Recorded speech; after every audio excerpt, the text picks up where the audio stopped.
Hi, everyone, and welcome to another episode. Today's discussion is such an important discussion, and it's one on mental health. So, on that note, we wanted to just provide a bit of a trigger warning, and we will be discussing quite a few things which are probably very, very sensitive. Hopefully, it won't be a trigger for some people, but in case it is, we do have and will have a resources section at the end of our video where you can hopefully seek any professional help if you feel the need, and or please feel free to reach out to us privately or even publicly on any one of our channels. So for mental health, we just wanted to provide a quick definition for those who would like to know or perhaps aren't as sure as to what mental health really means.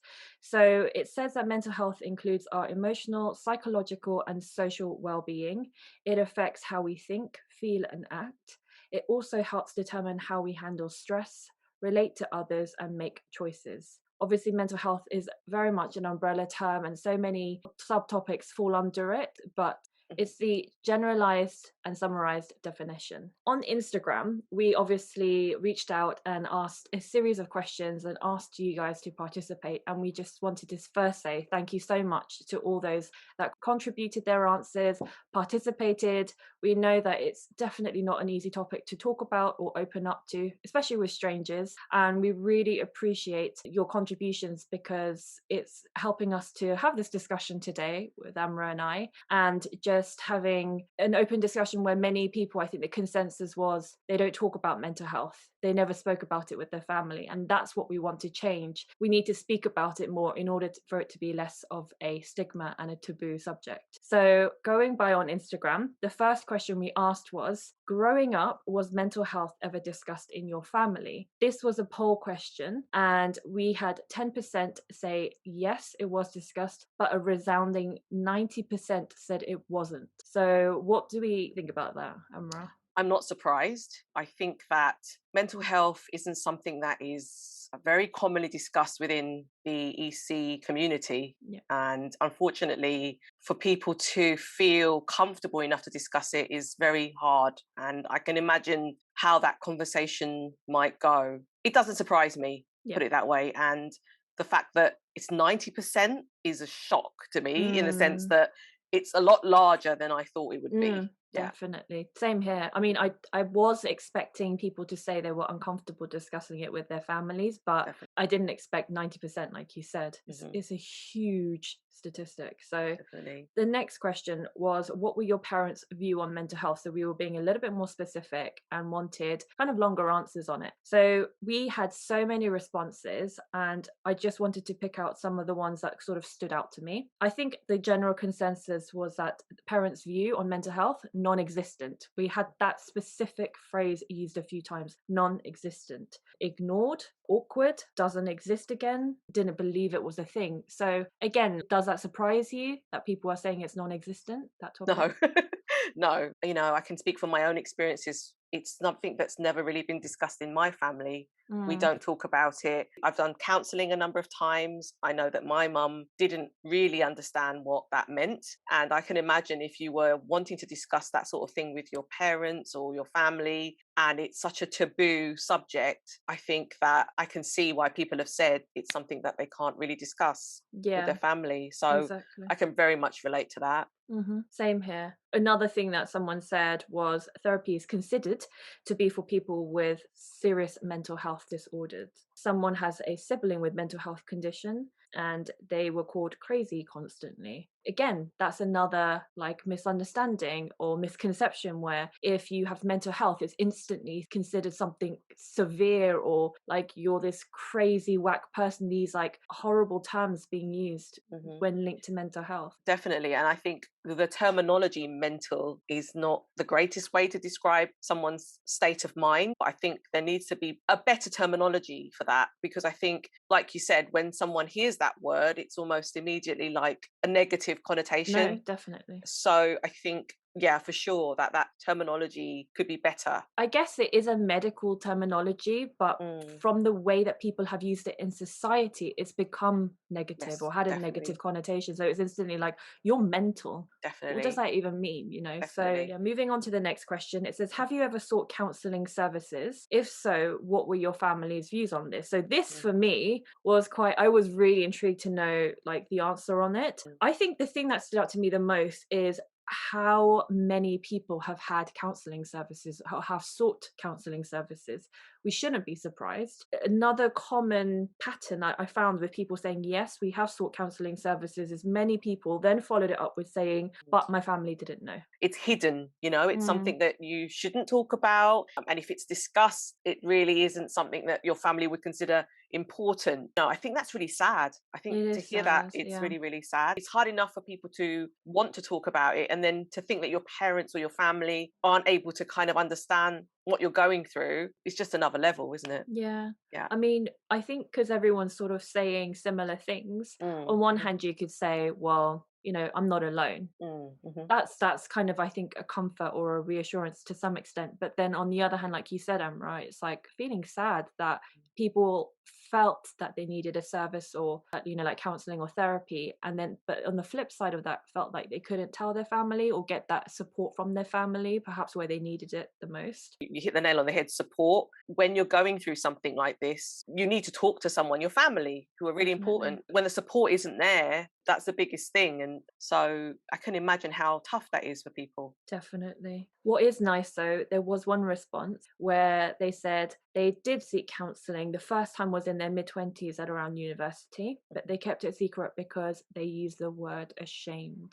And I Wow. think, again, that is a word that probably many of us can relate to, even though we shouldn't feel ashamed. It's like, our parents' culture or the kind of culture we've grown up in. Mhm. They've taught us that is something to be ashamed of. Totally. And I think that it's seen as a weakness. I Mm, think that's the that's another thing. thing. Yeah. I think when you say that you've got, mental health issues or there's things going on in our culture, it's not considered as a strength. It's considered as A something weakness. negative. Yeah. Yeah, So, absolutely. Absolutely. That's a key word I think that will come up a lot, is weaknesses. mhm, So she continued on to say, more recently, she did a self referral for mm. counseling. She's been so much more open with her parents about it, but this time their response and support was incredible. So Oh, wow. that's also been really, really lovely to hear, Mhm. that actually there are some people who have managed to be open about it, have felt comfortable enough to share it with their families, and have had the responses that they deserve.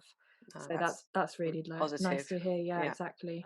The next question we asked was, did you feel comfortable raising the topic of mental health with them? Which was sort of like a Mhm, follow up to that previous question. mm, mhm. And again, not surprising, 19% said yes, they felt comfortable, but a resounding 81% said no. Yeah. I mean, how do you bring something up like that? I think that the timing, the way you say it, how you say it, I think you're going to Exactly. be analyzing everything. And then Mm, when you do say it and then you get that rejection, which is what we were saying before, it just makes it really difficult to talk about it. So definitely. you do have that fear of saying it, I can Definitely. imagine. Yeah. Then I asked, if you're not from the UK, what's your Mm, country's stance on mental health? Is it even deemed important? Because obviously we all have at least secondary cultures. Some people, England or Britain is their secondary culture because they were born and raised somewhere else. For instance, someone who's Malaysian, I don't know if they're British Malaysian or something, or whether they're Malay, said suicide is a criminal offence. oh my God. Yeah. Yeah. So that in itself, I think that really shocked me actually when I Mm, first heard that, mhm.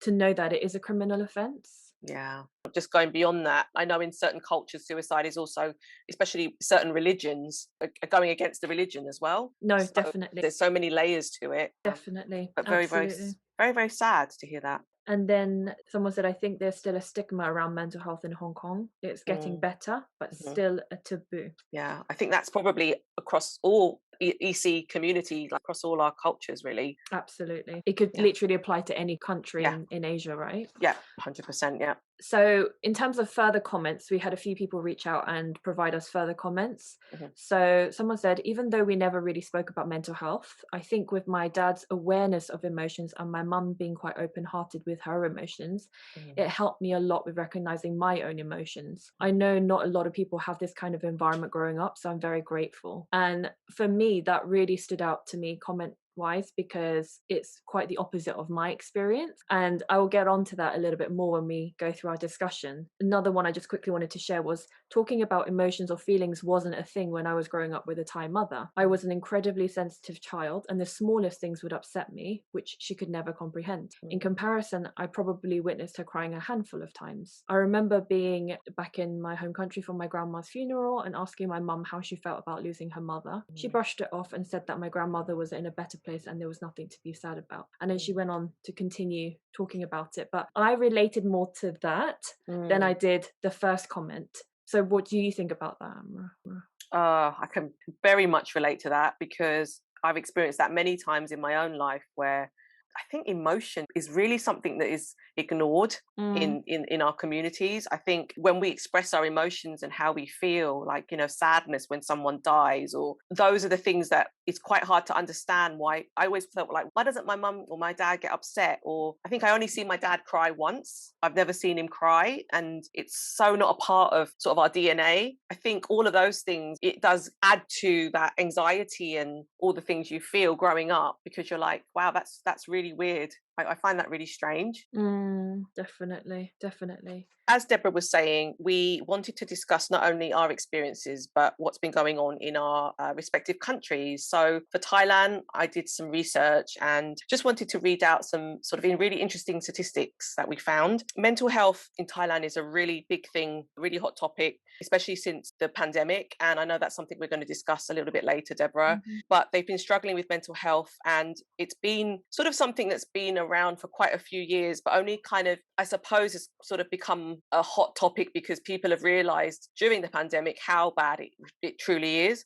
Thailand has a population, so I just tell you now, of around 70 million people. And this information really was interesting to me, that around 20% of Thais, so 20% of the 70 million, are suffering. So that's about 1 in 5. They are suffering from some form of mental illness. The most common mental health issues were psychosis, anxiety disorders, depression, and apoplexy, which they call stroke. What I thought when I read this was that it was shocking to me, because in Thailand, when I go, I never really see anything like this discussed. And so reading about the statistics has really kind of brought it forward to me at how bad it is in Thailand. And, you know, there are a lot of things that are being looked at. They are trying to, I suppose, help and support the people that are going through these issues. And some of the things they've done is they've had discussions with, in particular, the youth and how it's viewed over there. And one of the things that they found is that adolescents, they said that they feel this pressure through their experiences in school and work as they're trying to build a life for themselves while making their family proud. I really like that point. High expectations in Thai culture have also added pressure to the lives of young people, who can weigh them down as time goes on. So feeling the need to be perfect in college, supporting one's family, can be a key part of poor mental health in Thailand. It's just a really interesting article that I suppose really kind of highlights how bad it is over there right now. And I know I read other articles that wasn't like this, that explained how bad mental health has affected people, especially during the pandemic. And I know that's something we're going to discuss later on, but yeah, those are the key sort of statistics. And did you manage to find anything about like Thai people in the UK or? For me, and I'm not sure this is the same for you, Deborah, I did look, and I think it was just very difficult. I find it very difficult to find any sort of real concrete statistics, because I think, as we just said just now, it's something that hasn't really been recorded or discussed. So to actually find those statistics is very, very hard, if at all. So I couldn't find any at all, to be honest. Yeah. I mean, I think that's quite telling, isn't it?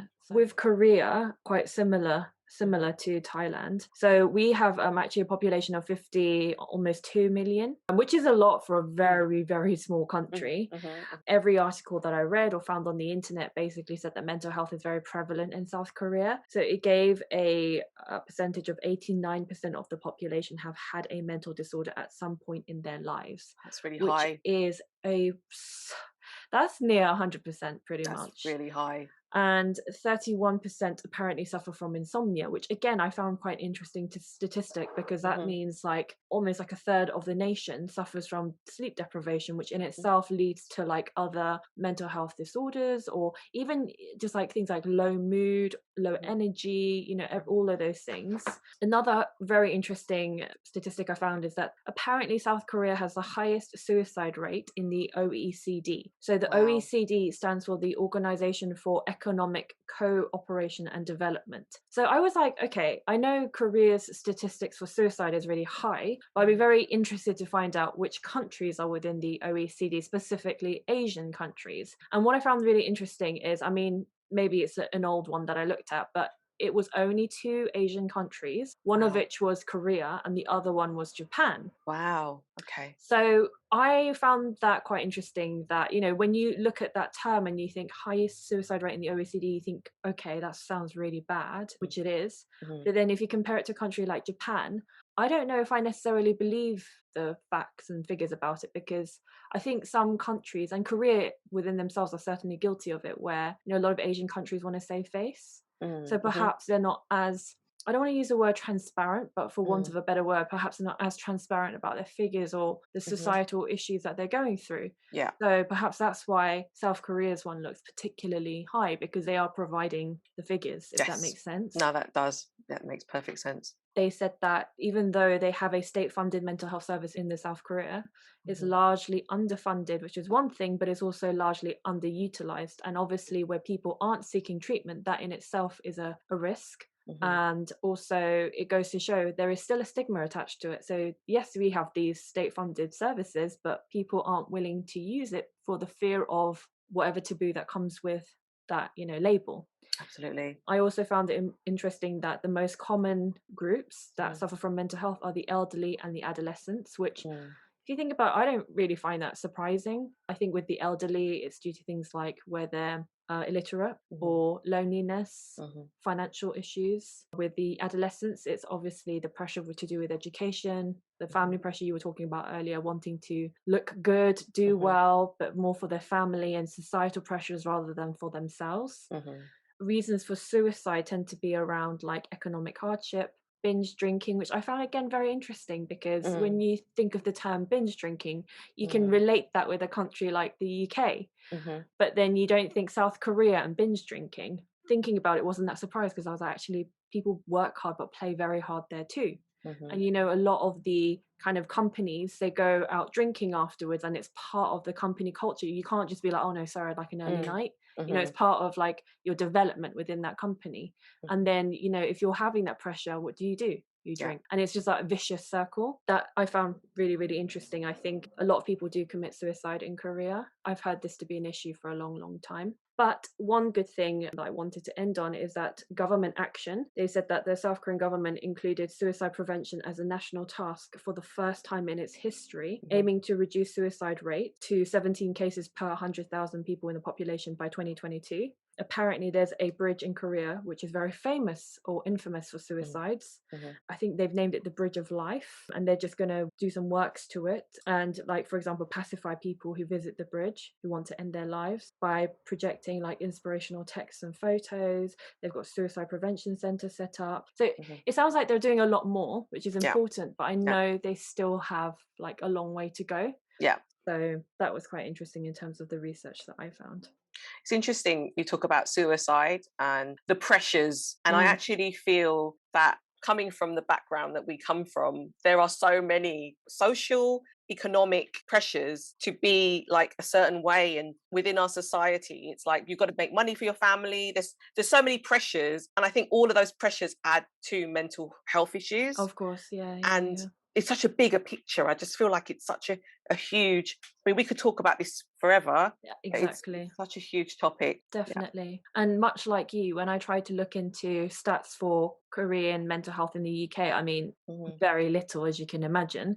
But one thing I did find was a link to, I think it was like one of the councils in Kingston Mhm. upon Thames. They obviously have quite a large Korean community. And the majority of the Korean community are based around Kingston, New Malden, like K Mhm. Town. Mhm. And they said that considering how many Koreans are living there, it's very, again, mental health services are very underutilized. Hmm. So they were trying to see what they could do to make the services more friendly. But I think the main thing was language barrier, which is Mm. an Hmm. obvious one. So I think at the time, this was quite a few years back, they were trying to do like a translation service Hmm. and make sure that whatever service that was available to English speakers would also be available to Korean speakers, which I think is excellent. But I don't know the progress on that, basically. Yeah, it's a really good point because I think we're very lucky because obviously we were born here. So, Mm, and we've been sort of influenced by the culture here in the sense that we're encouraged to speak our minds and to be expressive and to talk.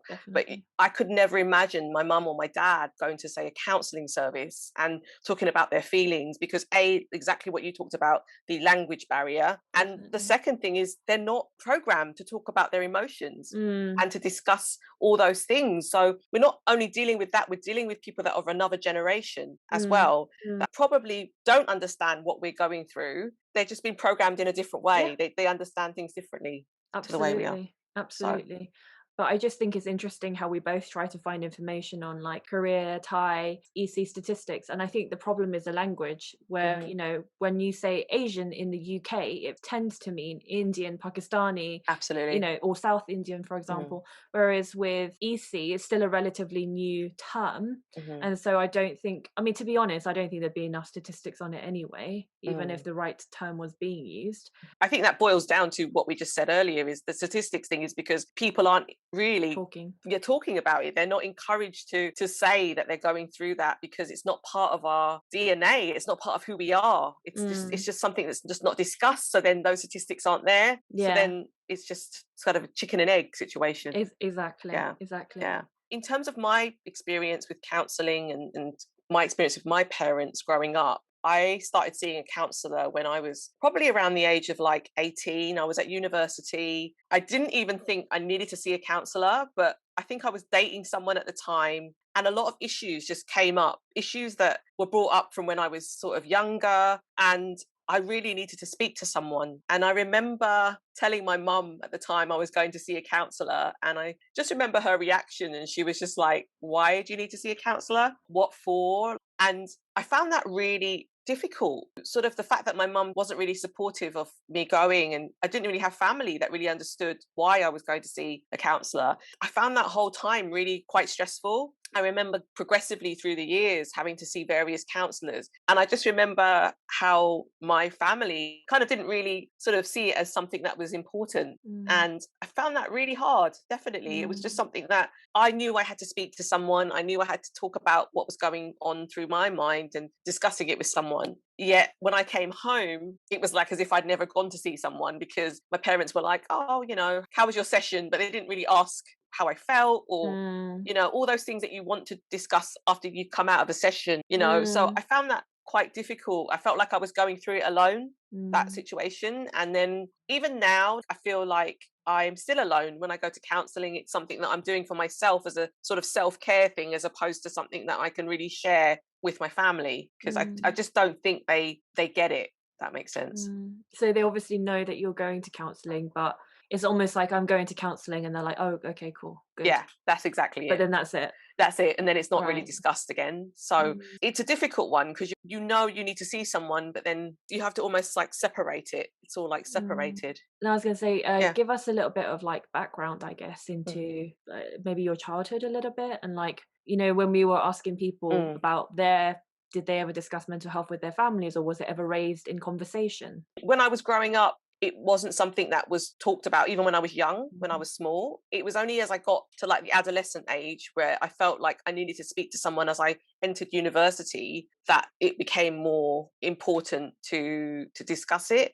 Mm, And so when I started doing that and it was a part of me growing up, I felt a bit alienated from my family. Probably that's the mm, word to say. Yeah, it kind of made it quite difficult as I grew up because I didn't feel like that they ever really understood that part of me, that they never really mm. got that side of me because I was always separating it from everyday life. Yeah. Definitely. With me, I mean, counselling wise, I've had counselling one time as well, and it's actually quite similar to you. I did it at university, Mm, and again, it was triggered by one of my ex-boyfriends. And I've done a separate video on this on my channel, but it was a very, very toxic and abusive relationship, and it took me only, I think, like late 20s onwards for me to actually call it an abusive relationship and to actually put that label on it. But it was such a horrific relationship that it triggered like my need to go to a counselor, where previously I'd been very like blasé about it. And I think all my life, my close friends who knew everything I'd been through were, they suggested therapy or counseling to me a lot.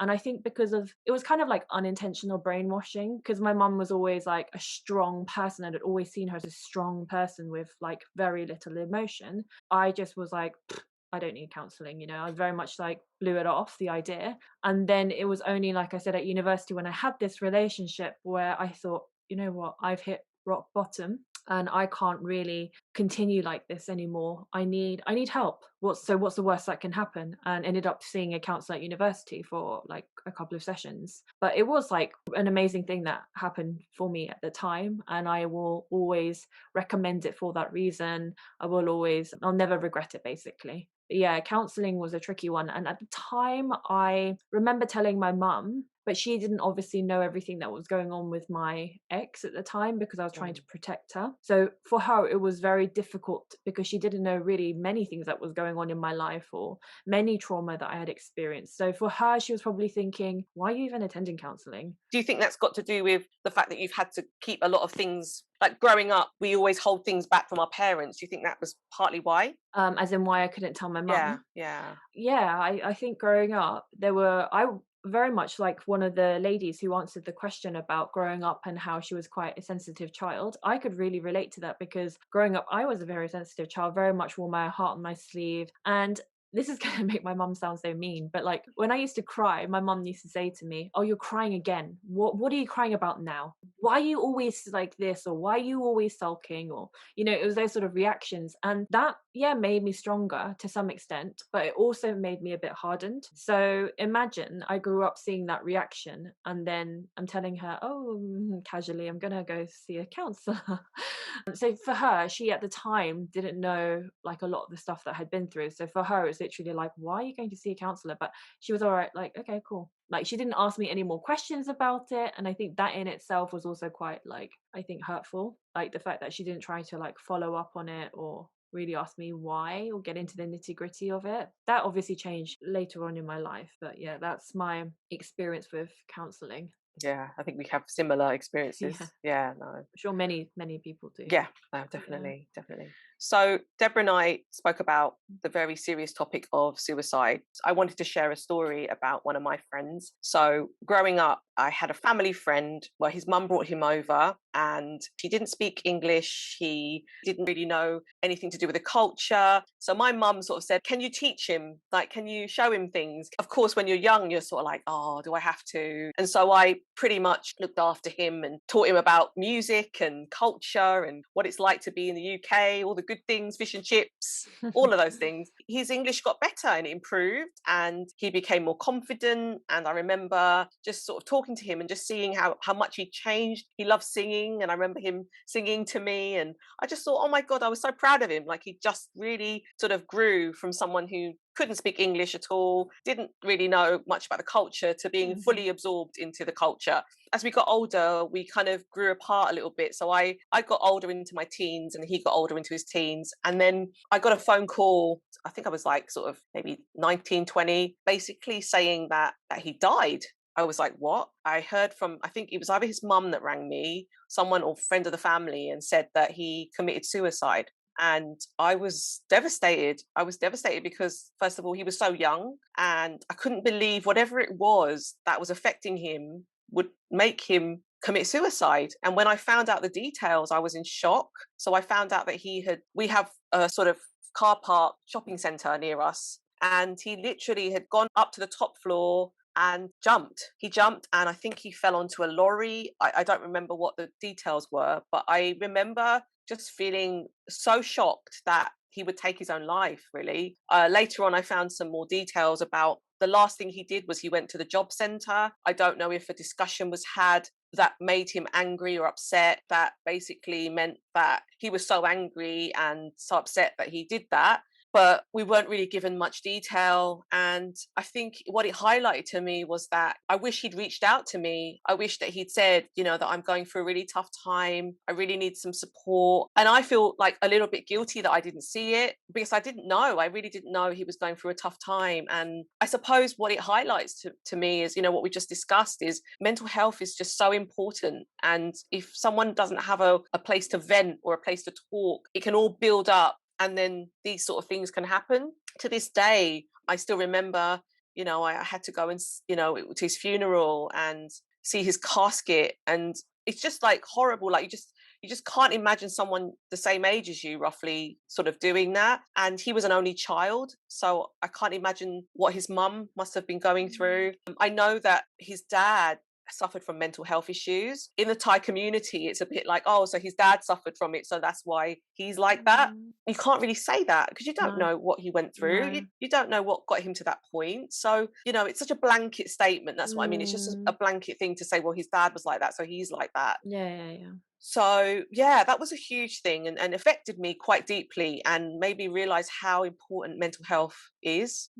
Absolutely. No, like, thank you for sharing that. And I'm sure a lot of people will have similar experiences. I mean, from my perspective, I don't know, luckily, anyone that has committed suicide. But speaking from a personal perspective, I have wanted to commit suicide in the past. And this is something that but obviously it's not something that I perhaps like shout about. It's only been twice in my life. One time was in my childhood, and another time was actually around the time that I sought counselling at university. Both times it's just because I was going through so much, and everything I was going through just felt so overwhelming. I felt like, when you feel like the only option is just like not to be on this earth. And more than anything, it was like an overwhelming sense of loneliness. Because even if you have friends and even if you have family around you, when you're, I think, in that dark place, it's like, that's why I kind of don't want you to feel that guilt for your friend, because I think no matter what someone tries to say to you, or like if you're in that dark place, it's very hard to crawl out of it. It's like a well where, someone could, pass you or throw you down a ladder, but unless you want to grab it and save yourself, like it's just, Wow. it's so difficult, It's so So brave of you to talk about it, to be honest. I can't imagine how that must have felt. no, Um, like it's honestly, like, firstly, you're such a good friend of mine, and it's a safe space. no, And absolutely. at the end of the day, if we don't talk about this topic, I Mhm, think, the conversation needs to start somewhere, and that's why we obviously wanted to do this channel. I don't have those thoughts anymore, luckily. mhm, But, especially with my ex-boyfriend, I just remember he was so abusive. I just thought, well, if I'm not on this earth anymore, then, that will stop. But then actually it took, ironically, me realizing that actually if I died, he probably would like that. Or, he will just continue saying stuff about me and I won't be around to defend myself. And more than anything, I didn't want to do that to my mum, because I'm an only child. And, she doesn't have a lot of family, and I could only imagine how much it would devastate my mum. Plus, it's really interesting what you mentioned earlier, Amra, about religion. mhm, And, all my life I've been a Christian, and faith played a huge part in it as well. Christians obviously say, like, if you commit suicide, you go to hell. And mhm, I thought, gosh, well, if hell is like worse than what I'm living now, then I'm not going. mhm, I almost had to think like that as well at one point. More seriously, I do have a strong faith. And, when many people ask me, what kept you here? Other than my mum, I would definitely say it's my faith. People obviously commit suicide for different reasons. And I think it's always so, so harrowing. It's such a harrowing topic. It's never an easy topic to talk about, think about, witness. And it's not only the person that dies, but it's the family and the friends around them that lose that person. It's the mhm. people who witness it. It's the emergency services people that have to then deal with that whole thing aftermath. You've just reminded me of growing up, being the father and the patriarch, being the person who's the main breadwinner. Hmm. I would hear stories of family friends, or there was one guy that committed suicide. My mum told me that he hung himself. And Gosh. I just remember feeling, I was really young at the time. And I was like, what does that mean? Why would he do that? And my mum didn't really explain what that meant, but she just said he died and he hung himself. And it's a bit like everything I find, especially within sort of our communities, it's so black and white.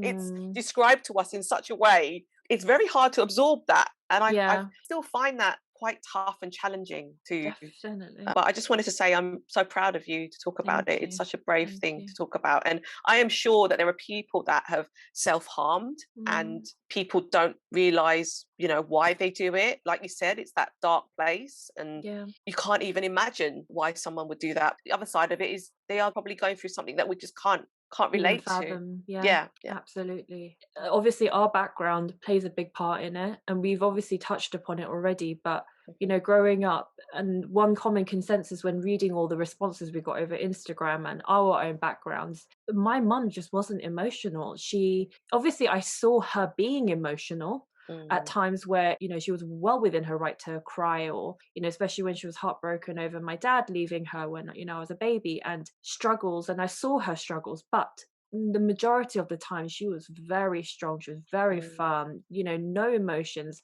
She wasn't like that typical affectionate mums that you see in like sitcoms where they're like, mhm, honey, do you want a bedtime story? Like, it wasn't like that. If I fell mm. down, it wasn't like, oh, let me here, let me blow and kiss it better for you. She's like, get up, Yeah, stop crying. yeah. It was that kind of tough love. Mhm, And I mhm. remember one time having a conversation with my mum, and I think I was in high school going through my adolescence. So you can imagine, like, hormones were in overdrive. And I was like, Mum, I just want you to say you love me, and, my Oh, mum was very much like, I just remember this one conversation where my mum just, she just says it as it is. And she's mm, like, I provide you a roof over your head. I give you food on the table. I pay for your education.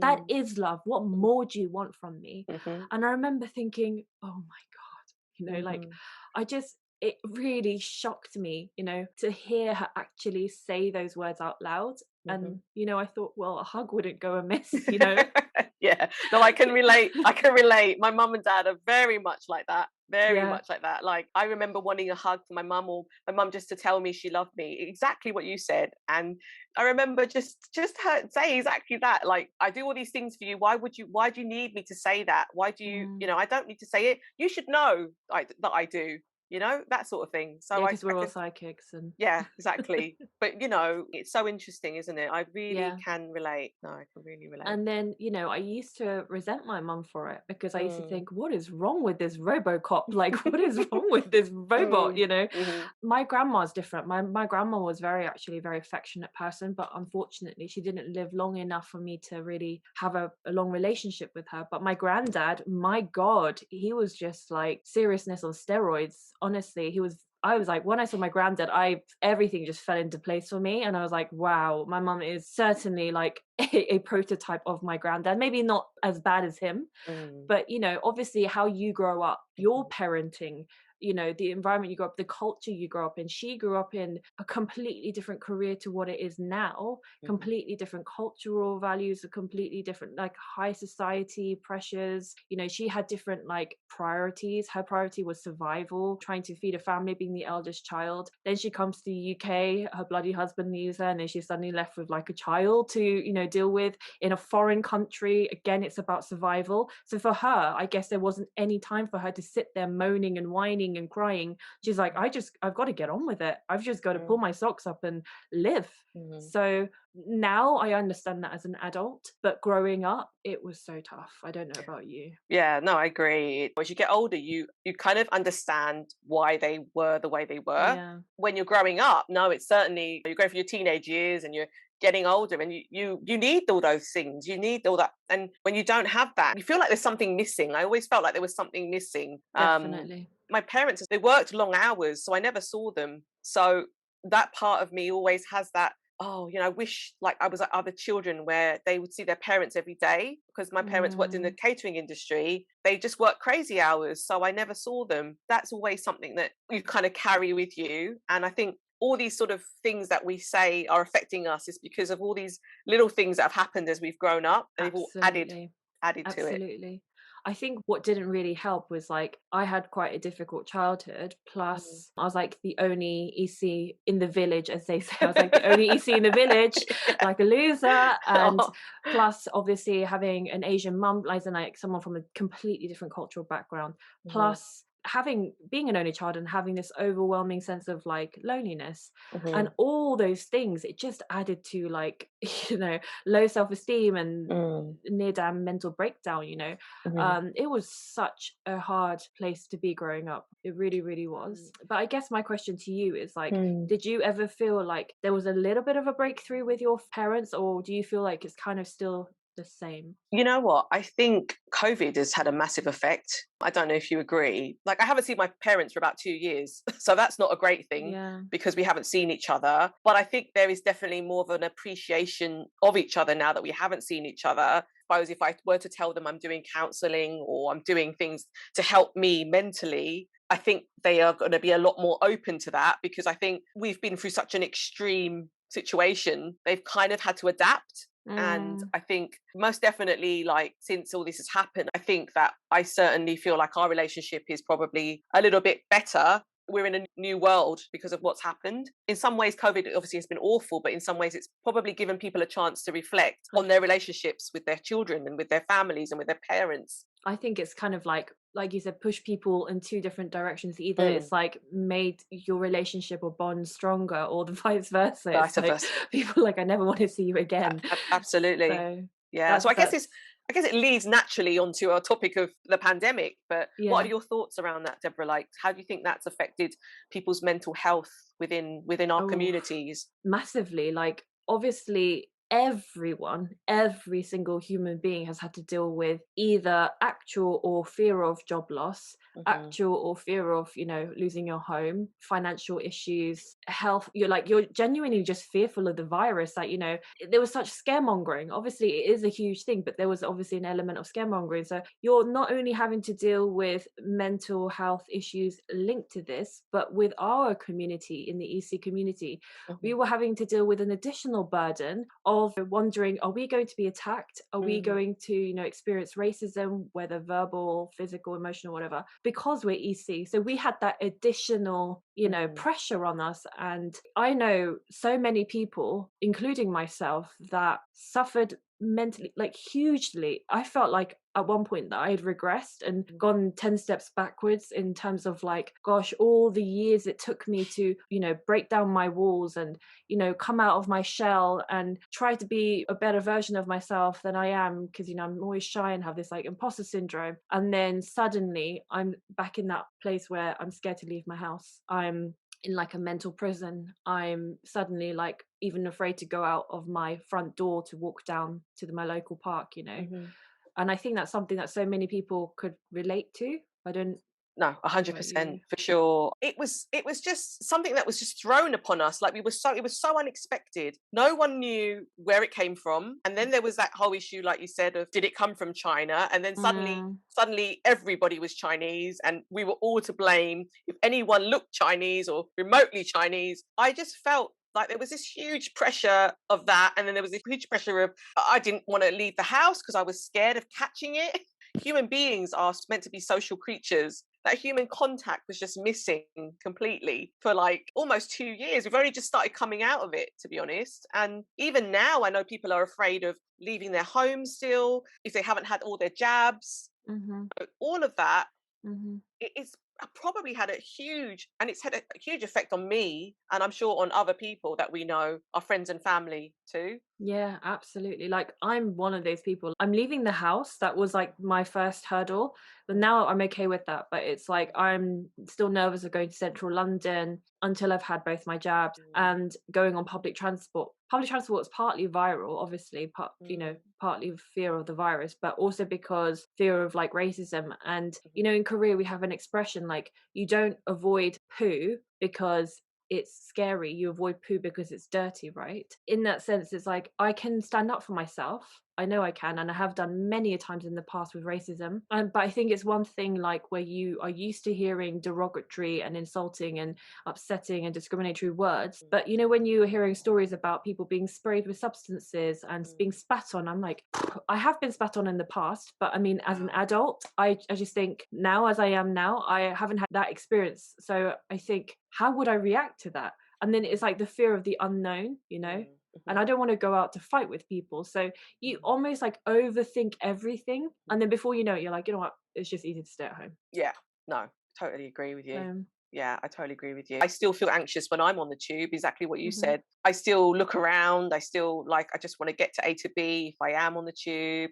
Sometimes I have hospital appointments I have to go to. It's just getting in, getting out, and coming back. mhm. And I feel kind of safe when I get home. It's like, oh, I'm in my home again. I'm safe. Exactly. And Exactly. I can't imagine how that affects people's mental health overall, but all these elements. And then we've not only got that, but then we've got all of our cultural pressures that we talked about earlier Yeah, on top of that. So I think I can understand all of those statistics and why they've all come back the way they have. absolutely. I think this episode was so essential to talk about, and Absolutely. I hope that it's given people an opportunity to hear our point of view, but also raise some discussion afterwards as well. I hope so. Like we said before, or like the consensus is not really spoken about. And I think nowadays it's better with social media and everything, and with all these celebrities, they're using their platforms for good, and they are Mm, talking more and more about mental health so that there's less of a stigma and it's less of a taboo subject. mhm, But there's still not enough conversation going on in our communities.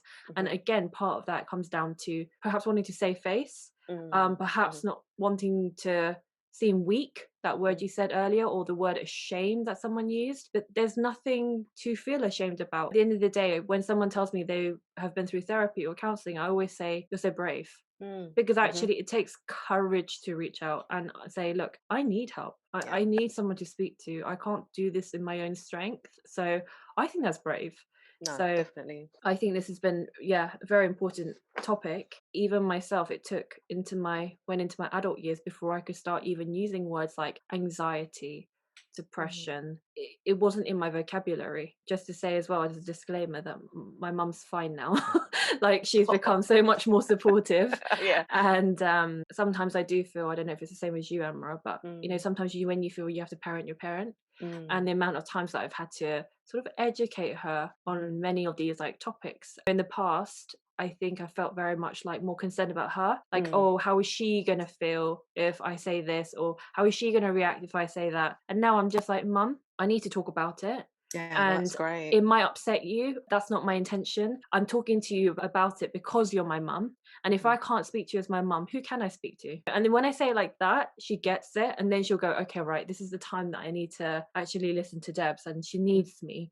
But mm, it's like, I still need to kind of give a little bit of an intro into it before mhm, she's ready. So, but yeah, we've come a long, long way. But one thing I wanted to say as well as a kind of finishing fact is, the World Health Organization, WHO, they basically said that mental health or mental illness is the greatest overriding burden of disease in the majority of developed countries, and that the socio-economic burden of mental disease will soon exceed that of cancer and cardiovascular disorders in the future. And I was like, wow, that isn't it.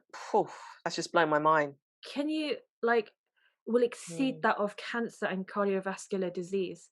And not mhm, only that, technically, like if you have mental health illnesses or disorders, it's often related to stress, right? And we mhm, all know the burden of stress on our bodies, and mhm, stress in itself can cause cancers and other mhm. diseases, serious terminal diseases. So for me, when I read that statement, I was like, wow, this is why we need to start talking about it, because it's a huge issue. 100%, 100%. And the thing with our communities is it's just not discussed enough. And so exactly what you're saying, Debs, is we need to talk about it. And if that means us filming today and talking about it and just discussing it and just creating a conversation, I think it's really, really important that we do this, because Absolutely. hopefully this will help someone out there. This is what we're hoping. Absolutely. Yeah. So, absolutely, like Amra said, like we said in the beginning of the video, if there's anybody that has, watched our video today, heard our discussion, hopefully it won't have triggered anything. But, if you feel like you need help, please understand that